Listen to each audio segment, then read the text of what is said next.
Malibu haydaydigan dovr keldimi deyman. 14.900 dollarga Malibu 2 to'rt atmosferli mashinasi e'lonimiz kelib qoldi. Mashinamiz olib haydashinglar uchun tayyor.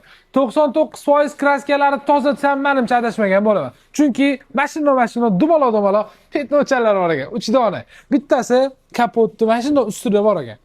Bittasi mana shu eshigida mashina petno, okey? Mana mashina. Kelsangiz ultrafioletdan olib ko'rsataman.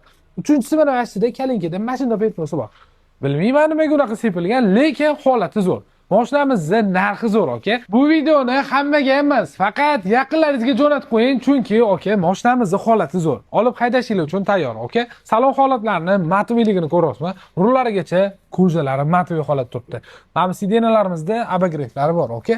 Mashinamiz 190 ming kilometr masofani bosib o'tgan. O'zi zavodskoy farida turibdi. Endi mabodo olganingizdan keyin, okey, biz sizga bunaqa yangi Audi farlarigacha qo'shib beramiz. Ichida zato o'rnatsangiz juda ham chiroyli turadi. Notariusga dokumentlar tayyor, kraskalarni bildingiz, yilini bildingiz, yurganini bildingiz. Yili 2018 yani, okey?